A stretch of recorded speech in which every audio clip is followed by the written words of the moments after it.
welcome to another episode of From the Trenches, which is a show where myself and my Plan First colleague, James Boyle, get together to bring you behind the curtain at Plan First Wealth to share with you our thoughts and opinions on what's going on in the world and maybe provide you with some useful information for Brits in America and generally just to chew the fat.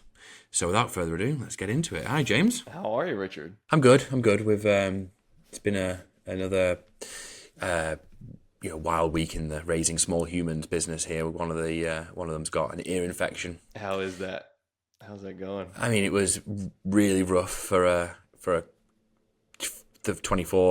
48 hours, but got to the doctor, got him on antibiotics, doing much better.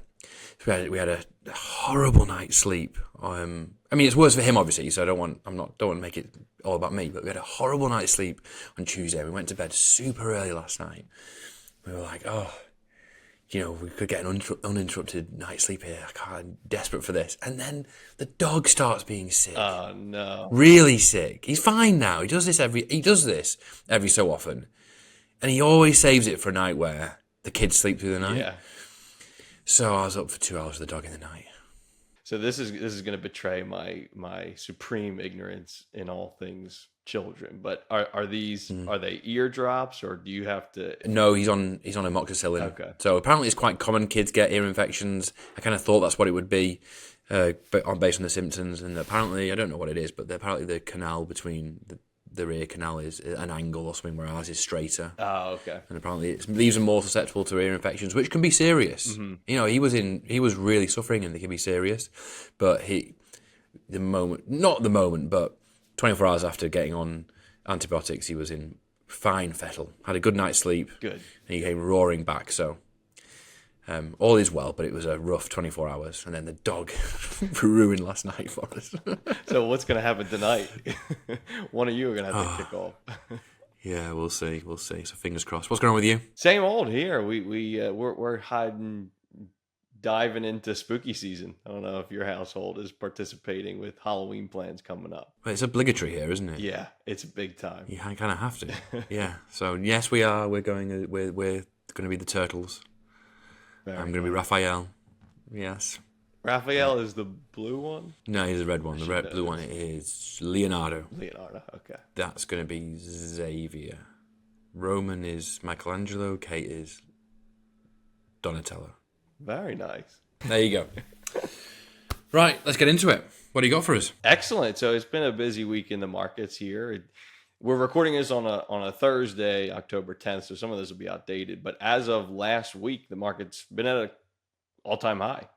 S&P closed at 5750 roughly. Index is up 20% on the year, 60% from the closing low of October 2022, which is always important to bring up. Remember the headlines of that era? Massive recession coming. Yeah. And if you'd gone to cash, you shot yourself in the foot. I was one of those. I was absolutely not one of those who went to cash. Right. But I was one of those who was absolutely convinced that 2023 was going to be a mega recession. Yep. And yet, here we are. 60% later. You know, so I could talk about my kids again, because apparently I've got nothing else to talk about, because that is my life right now, which is fine. But anyway, I was picking Xavier up at his nursery, and I saw one of the dads who I've not seen in a while. They've had a new baby a while ago, and they've got the new baby there now. I've not seen him in a while because his older kid was in my kid's year, and he's a guy who works in gold. Very knowledgeable, very intelligent, very engaged with the markets. I think you can tell where I'm going with this, right? Very engaged. And I've known him for, must be 5 years now. And really nice guy, but we only have one thing in common, and that's an interest in the markets and the economy. And so that's obviously what we always talk about, to the point where it's kind of frustrating, I think, probably for both of us. But the where I'm going with this is, he has consistently, from the day I've met him,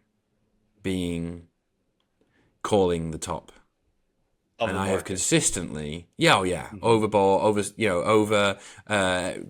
bloated valuations, mountains of debt, name your talking points. Mm-hmm. Consistently been talking about this, and he works in gold, so bear in mind he's coming from that perspective. he's just been constantly for the last 5 years. And I've constantly been saying no predictions from me, but I kind of think predictions are stupid because look at the history of the markets. Real companies are managed by real people; they will prevail. And I saw him for the first time in maybe a year and a half yesterday, and I almost wanted to do a victory lap. Because the first thing he says to me is, "How are you doing? Are your clients happy about the markets?" Like, really? Is that it?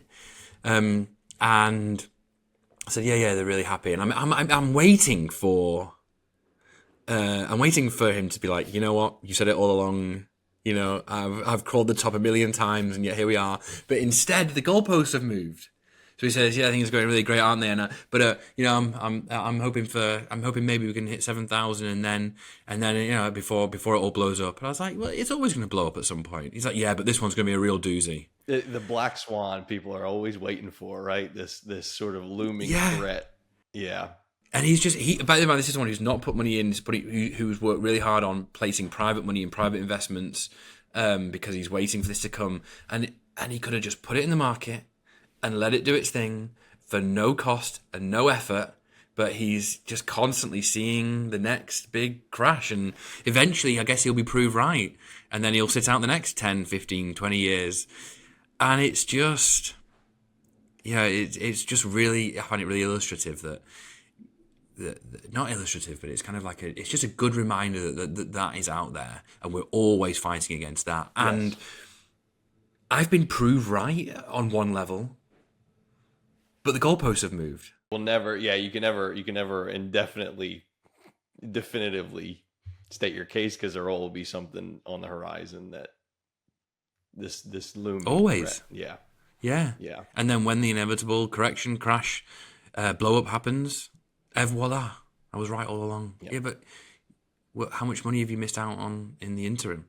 Yeah, we ring this bell pretty often, and that's because obviously we believe in it strongly. It's one of those things where there are a lot of different thoughts and theories. I'm trying to be political here. Okay. Well, no, look, I sprung that one on you. We did not talk about that at all in our pre-episode talking, and we actually promised to veer away from this topic, didn't we? Well, he's not going to want to guest on the show, that's for sure. Well, it happened this week. Yeah. And it just came to me as we were having that conversation. You were reminding me of what we went through in 2022 and where we're at right now. And also, I met with a client yesterday, and the client who has done well recently, obviously, and he was saying, "Yeah, but it's going to crash in a minute, isn't it?" I said, "No. I mean, it might, and it's going to crash at some point. But just because we're hitting new highs doesn't mean the end is nigh." That's such an important point, because we think, and it is timely in a way, right? Not only your conversation this week with this gentleman, but 2 years on, right? Figure since the low of what happened in 2022. And the conversations we had, certainly I had with my clients, I'm sure you had with your clients in October of 22, not all that much has changed psychologically, right? There's always this looming feeling of, when you're at the lows of a cycle, people say, oh, it's going to get worse. When you're at the highs, those same people oftentimes will turn around and say, well, this can't last. It can't stay this good. And it's a very valid, natural reaction to what feels unsettling in the moment. Our job in a lot of cases is making sure people don't react to that and really do damage to their financial plan, to their investment plan, which is incredibly important to remember.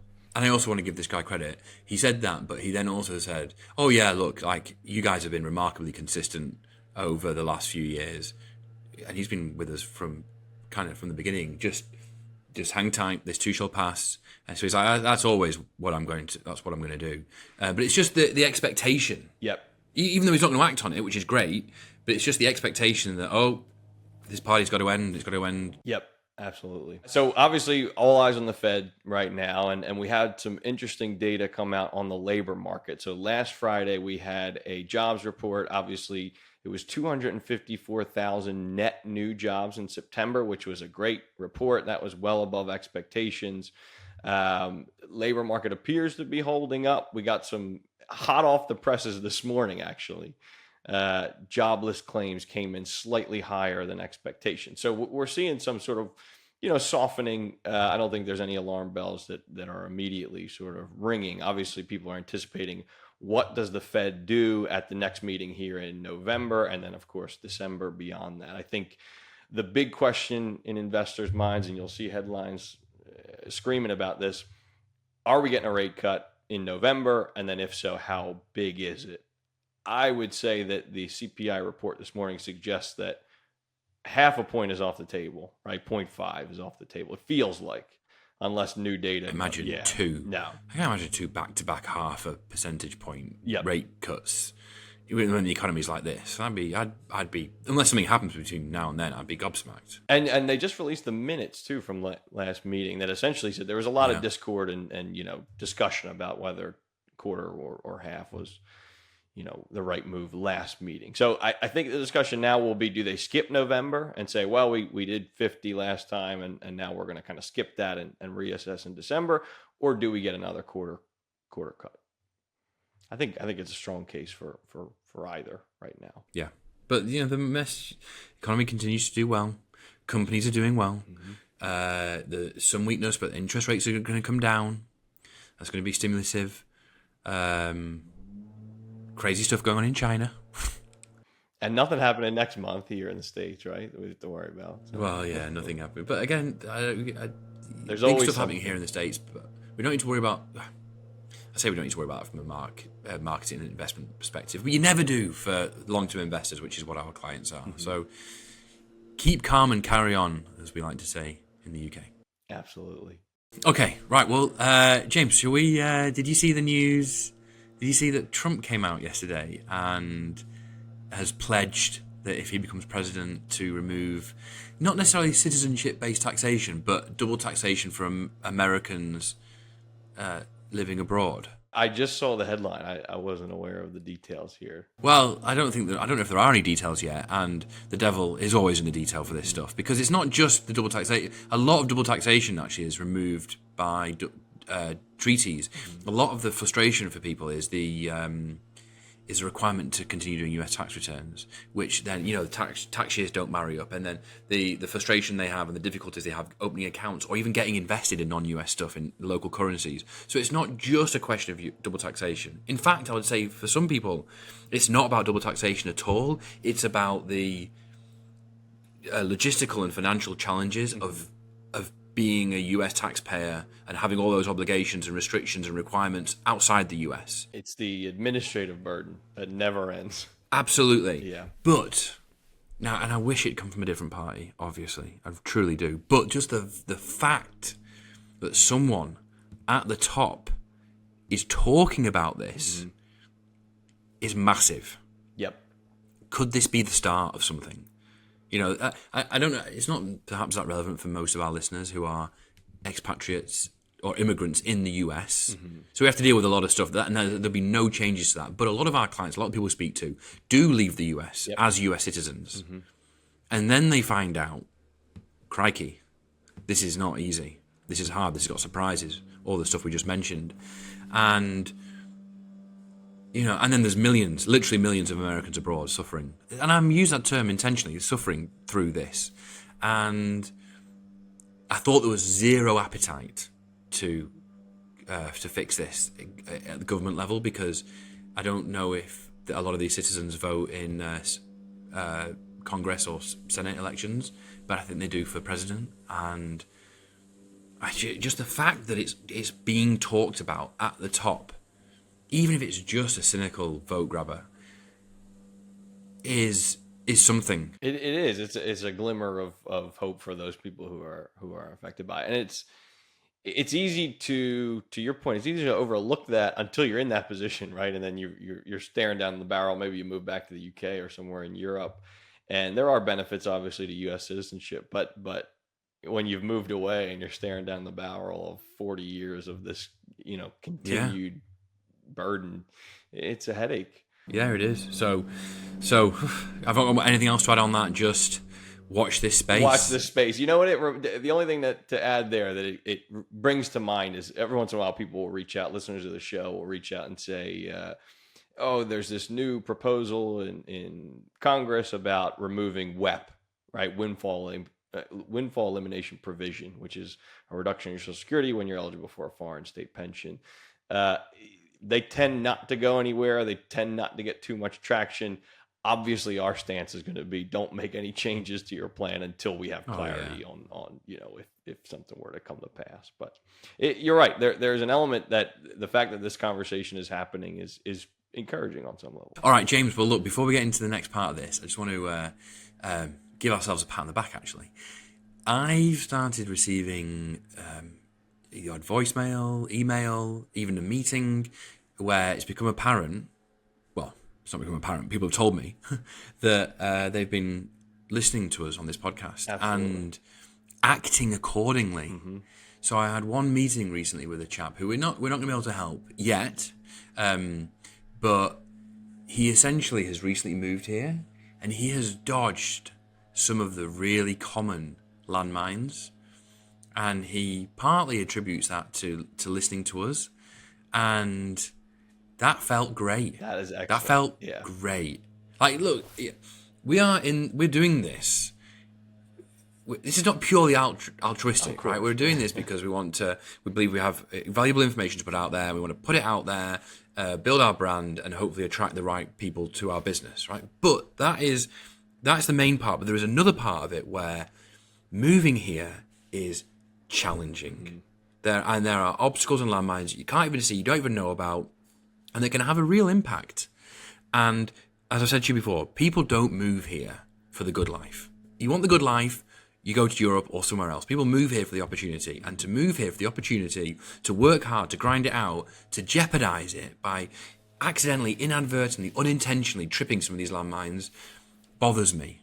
And I want to put this information out there, partly so I don't have to keep doing it one-on-one because it gets exhausting, but also because I want everyone to have access to this, and I want people to not make some of the same mistakes, and even better, to just avoid them altogether.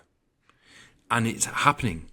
It's happening because people are telling me, and that makes me feel really good. It's very encouraging. It's and I'm sure if you're familiar with us at all, or you've been on the website, you see we put out a ton of free content, all with that in mind, right? It is difficult to find good information in this area. It's a very niche expertise, and it's overwhelming enough. So if the podcast can help anyone, that's really encouraging. I anecdotally have been hearing from people who find one episode, right, who listen to the estate planning episode or the tax planning episode or Ashley Murphy's episode last week, and then they go on to listen to the rest because they say this is really good content. So that's really encouraging, and we should say we appreciate any of our listeners. I mean, it means a lot that you're tagging along for this. And if anyone has any specific questions, email us, ask us. We'll address things on this podcast. If you have questions, queries, concerns, email us, or email info@planfirstwealth.com. We should probably set up a podcast at email, shouldn't we? Anyway, we'll work on that. But find a way to reach us, email, direct message, whatever it might be. If you've got questions, put them to us, and maybe we'll answer them maybe we'll address these on the podcast. Anyway, the reason I brought this up is we're about to kind of cover something that arguably is directing people in a certain direction, or sharing our opinion on the merits of investing in certain things.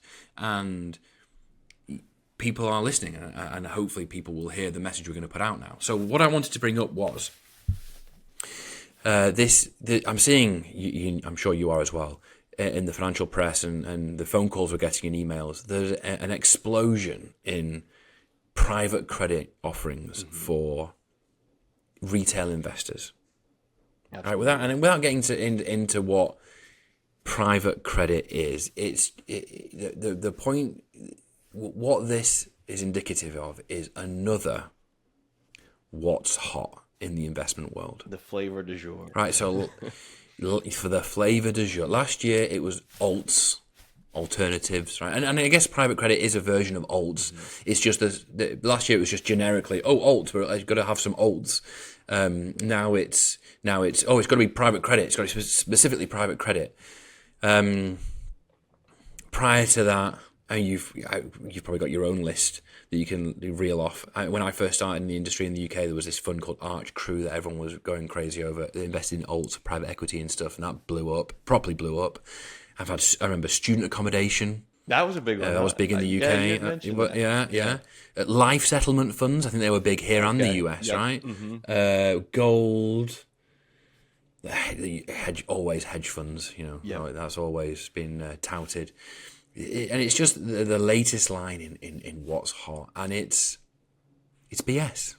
Just you're talking about hedge funds and things in the U.S. I don't know if there's a similar status in the U.K., but these things are also dressed up with this allure that they are not available to the everyday investor. We have accredited investor status in the States, and that immediately sets the tone and establishes an appetite for a certain segment of the market that thinks, oh, I have to get in there. Oh, I have to be an accredited investor. I have to make sure I get access to these tools. And 100%. yeah, These things are a triumph of marketing over yep, actual returns, and I'm not saying the some of these things aren't legitimate investments at their core, but by the time they get to the retail investor, by the time institutions and the super wealthy have made their money, and the people who organise these investments are like, okay, well, we've sold to all the institutions, we've sold to all the hedge funds, we've sold to all the mega rich. It's time to package this up for retail investors. yep. I'm not saying these are not legitimate investments. I'm not saying that they're going to blow up, or some inevitably do and will. But by the time they reach the retail investor, with everyone taking their cut, with all the low-hanging fruit gone, you're not making money. You're being sold a story. Yep. You're being sold a access to this pseudo elusive club, and it's nonsense. It is nonsense. And at the heart of it, there's always this appeal to, we talk about this a lot, investor psychology, and this idea of income is a big story, right? Oh, you're going to have guaranteed income with no downsides. That is an enormously appetizing story to a certain class of investor. And again, not saying that there aren't products out there that can assuage some of those concerns or play a part in a portfolio, but the danger is not being able to distinguish between someone who doesn't have a conflict of interest or someone who's selling you a product that really has no fit in your overall financial plan. And that's when people unfortunately can be led astray. James, that's what's triggered this rant. I was listening to the Compound and Friends yesterday, and Michael Batnick brought up this piece about people loving income to their own detriment. So people would rather have a portfolio and just live off the income as opposed to ever touching down the capital. And he quoted, this is very meta, I'm quoting him who's quoting someone else. He quoted a financial advisor whose rebuttal was, look, if you want to give yourself the highest chance of maintaining 4 to 5% withdrawal, the best chance is he believes is through a well diversified portfolio, managing costs and managing taxes. Trying to maintain an income portfolio where you never have to touch a principal is like playing defensive football. We know that to be true. You know that to be true. Michael Batnick said they absolutely agree. But people love income, even when to their own detriment. And the thing you have in the ETF industry now is all these income products popping up, like synthetic. They're more like structured notes in some ways than they are the regular ETFs that we use. And the industry is just creating these things to cater to the consumer. Now, it really got me thinking, because alts are used. Alts and private credit now is a great story to go out there and sell. And it got me thinking, the industry is always going, if there's a desire, if there's a want for something, the industry is going to create it. And if you're a DIY investor or institutional investor, fine, crack on, do your own thing. But as professional financial advisors, we have a decision to make. Are we going to sell something? Are we going to sell something that people want? Even when we know deep down it's not in the best interest, but it's a good story, it gets a sale across the line. Or are we going to give advice that's in their best interest? It might not be as sexy, might not sound as good, but we know we're in the business of better outcomes for clients, right? Are we gonna sell people what they want, or are we gonna give advice that's in their best interest and not compromise on that? And I think the tragedy is that we know which side of that coin we land on, right? And we've been consistent in our messaging, and any of our content, you'll hear the same thing. But there is an entire industry in the States in particular, and I'm sure elsewhere, that is solely and squarely by its design and nature the opposite, right? Designed to sell products, designed to collect commissions. Clients' best interest be damned.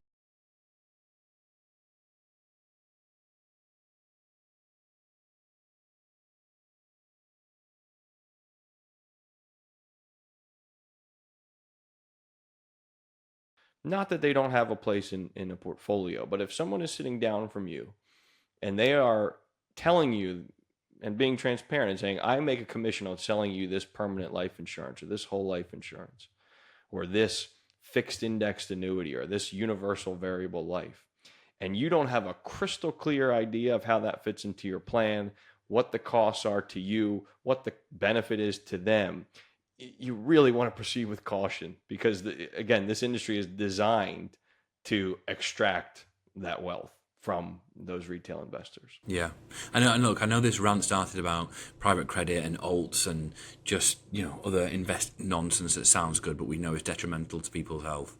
I met another client this week. Now it turns out that there's probably a substantial sum of money, like $1 million plus, that was locked up. That's probably going to be becoming available soon. It might not even be. It's just there's a whiff that this might happen, and already they've been pitched an annuity and permanent life insurance.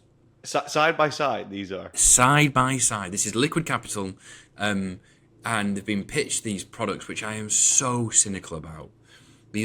There are cases where they make sense. This is absolutely not one of them. And that's even before I tell you what I'm about to tell you. So just bog standard, these people in America, the money that might become available to absolutely should not be going into these two index-linked annuity and permanent life insurance that they've been pitched.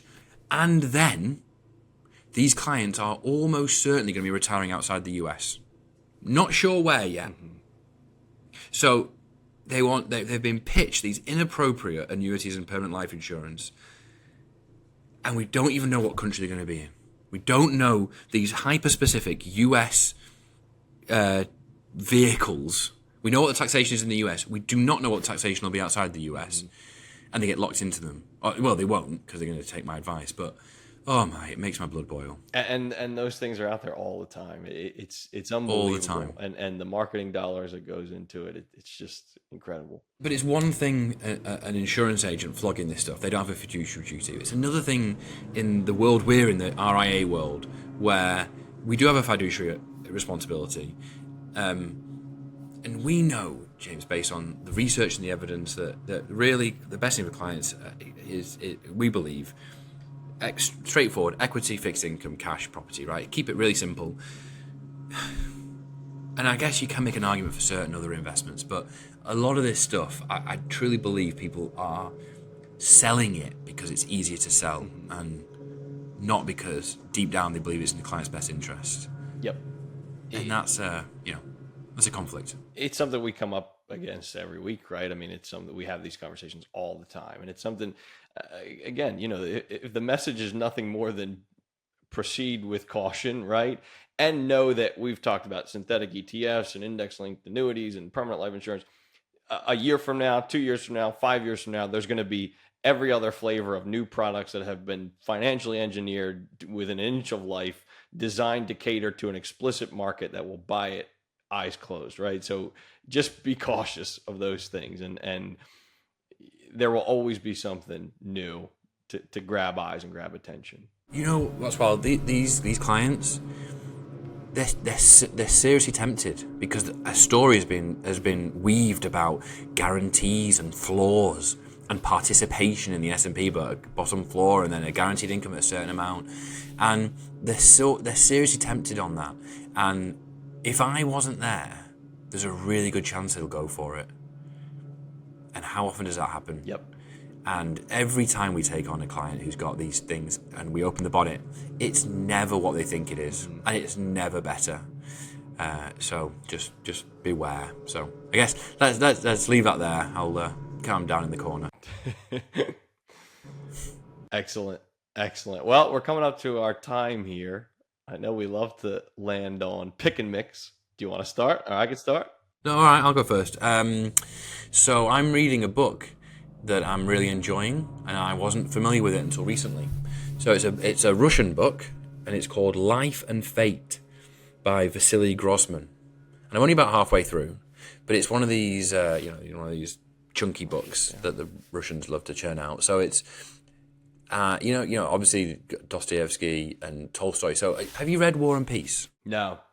Right, so War and Peace, it's a great book. It really is, particularly the historical fiction part of it about Napoleon. It's about the siege of Moscow. It's about the siege of Moscow, essentially, by Napoleon. And that part of the story is just wonderful. But laced throughout are chapters where Tolstoy kind of like gives you his narrative on, or his insights into Russian society at that time. Mm-hmm. And I loved the book, but I didn't love those parts. And I wondered why, and I think maybe it's just because that period of history interests me, like Napoleon interests me, but the Russian side of it less so. Yes, they're repulsing the French is fascinating, but Russian society, not as much as French society at that time interests me. Now, this book, Vasily Grossman, he wrote this book. It's set around Stalingrad. So it's kind of an epic, different families, but the central kind of focus of the book is Stalingrad. Mm-hmm. And he wanted to do the same kind of, the same style. So it's about all these different families participating in Soviet life, and we're not long off the Stalin's purges of the 30s. With the war effort and their heroic and incredible resistance in Stalingrad, and then all the excesses and the awfulness of the Soviet system. So that for me is a fascinating story. And I love the way the story is being told. But then what the extra bit for me is that he's written in the same style as Tolstoy, so he'll have occasional chapters where he'll give this is a Jewish writer in Soviet Russia at this time, giving his insights into the Russian system at that time, and I'm finding them fascinating in a way that I didn't with War and Peace. Yeah. So I'm enjoying both pieces of this book.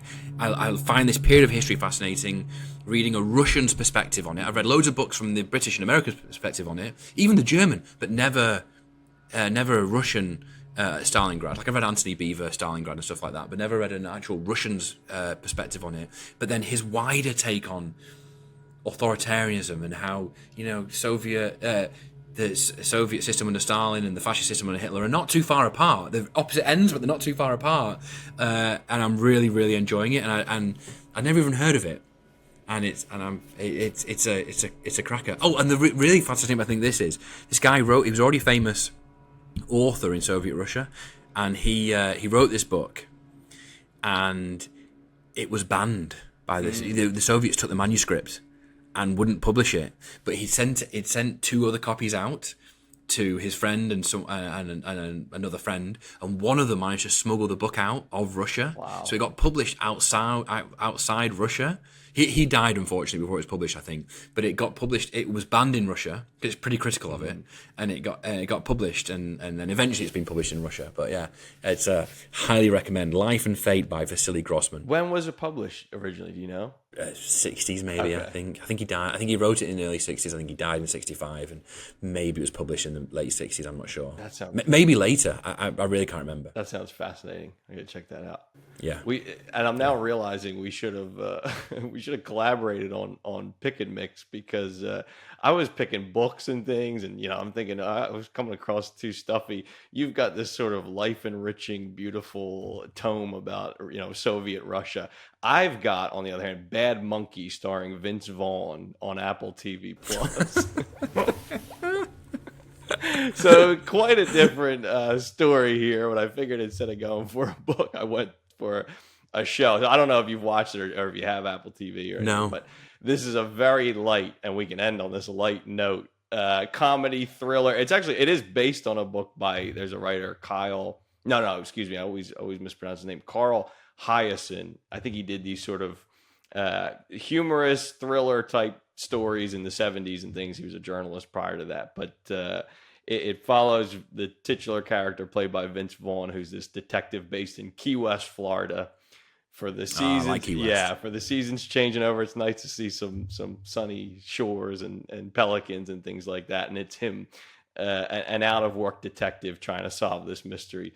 Very funny. Also, you have to be a fan of Vince Vaughn. If you're not a fan of Vince Vaughn, you're not going to like this show. You know, Vince Vaughn has had a very successful career playing one character. And that character is Vince Vaughn. Yes. And I don't know if you know this, but he actually was a serious actor before that. He played whatever the main character is in the remake of Psycho. Oh, yes. The one that, did Soderbergh do that? Or I don't know, years and years ago. Yeah. And it's not, I don't think he's great. And I guess, presumably, he wasn't going to make a fantastic career out of playing a serious actor. So he became the Vince Vaughn we know, and then has just had a career playing Vince Vaughn. Yep. So yeah. Do you know what? I'm here for it because I'm one of those that got a bit tired of it. Yeah. Loved and he did go away for a bit. You know, it seemed like he disappeared. Exactly, that's what I'm saying. Yeah.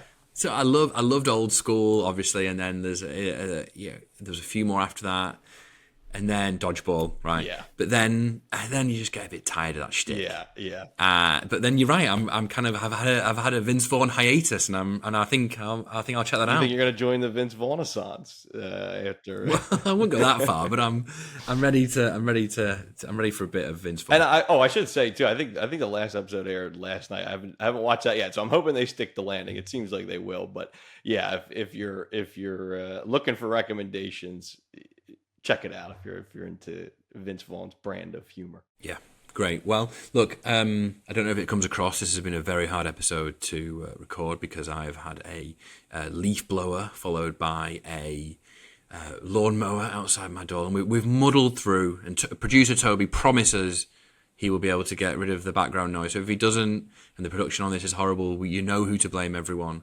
But we seem to have got there, James. We did. 'Tis the season for the lawn removal, right? Yeah. Although I should probably think about doing this at a different time. But we'll work on that. Oh, I'm trying to take no responsibility for this. Who can I blame?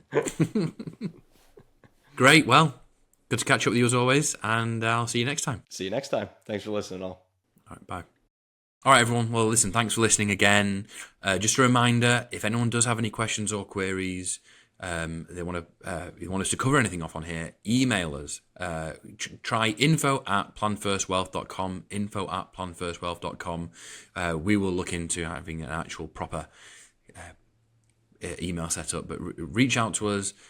Let us know your questions, queries, or if you've got something we want to cover. Someone's recently suggested, James, that we should cover divorce for cross-border families. And I actually think that's a really good idea because, crikey, I've seen how difficult that is. Yes.